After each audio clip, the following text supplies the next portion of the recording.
couldn't remember what the fuck I was doing. Hey guys, it's time for another episode of Keyboard Quickies with Xid. Today, I want to talk about the coolest little, formerly stupidest little synth ever made.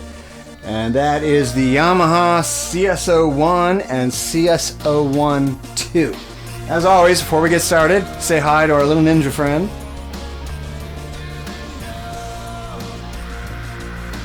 Alright. It is considered by many to be an awesome little bass synth. I don't necessarily agree. That's the reason I do these things, because there are people out there doing demos of these keyboards and they're just going through the, and it sounds like crap. I want to show you what this keyboard is really good for.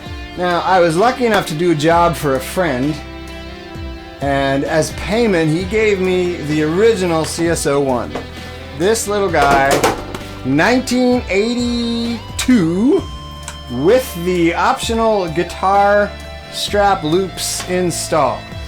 Shortly after this came out, they realized they made a couple mistakes, so they created the CSO1 II, which is this guy. Now this guy I got when I was a kid, and I saw it in a magazine ad and it was gorgeous, so I had my father drive me there, and I had saved up lawn mowing money, and I go to the sales clerk at Rondo Music in New Jersey. Hey man, where's this Yamaha CSO1 II? Takes me to the back and it's this stupid little thing. And I'm like, it's so small. In the magazine it was huge. I was like, whatever, I want it, I bring it home. And I'm like, whatever. Honestly, tried to use it in a band for a little while and I didn't know what I was doing. So I put it in the closet. I shit you not, for 20 something years. I was in a band called The Sun down in Cape Coral, Florida, and they were like, hey, get that thing all cleaned up, dusted off, that thing looks cool. So come to find out, all you need is a digital delay pedal. You put this thing through a delay pedal, like any one of those delays down there, and you're good to go. And all of a sudden, this was the coolest, most badass little synth in the world. And all you do, I just put it through a delay pedal and I do leads with it. I never use it for bass. Everyone's like, oh, it's a bass synth. It's not. It is some great stuff. I'm going to show you a couple of things that I like to do with it, because all the demos I've seen, no offense to these guys, they're not demoing it properly. So, first of all, the only bass I ever do use, which is real badass, is this thing from oh my god.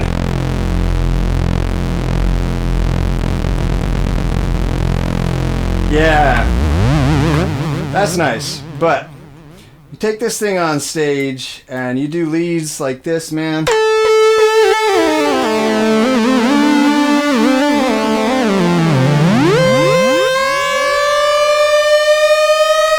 Oh god.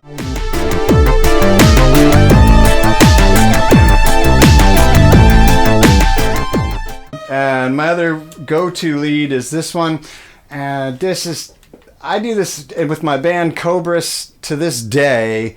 We have this thing on the stage and we do leads with it, and it's just gorgeous.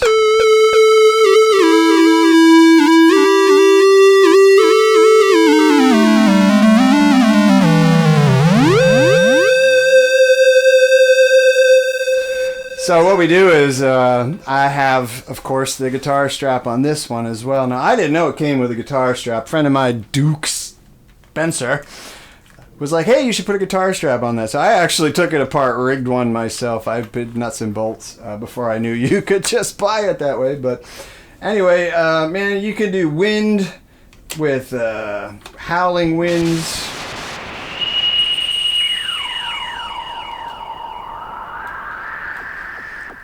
And then one of my go-to favorites, of course, is subwoofer trigger. This thing will set off a subwoofer and shake a building right about there. You can't hear it on the cell phone speaker. But you can do DJ leads with this.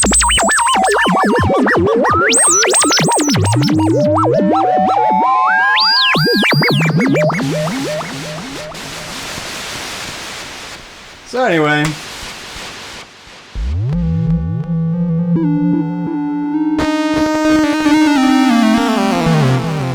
You got the idea. This thing is awesome. If you ever have a chance to get hold of one and you play with it through the little speaker that it comes with, don't be discouraged. You can take this on stage. I have taken this keyboard through 5-6 bands now, and I'm still doing it. 2020. This battery-powered little Yamaha is still my go-to synth, and believe me, I have 10 other synths from $1,000 up and down, and this little guy I will never ever sell or get rid of. I don't even want to know what it's worth these days, but you can get one. I'll tell you what. So anyway, that is my favorite keyboard, and this is Keyboard Quickies with Xid. Thank you.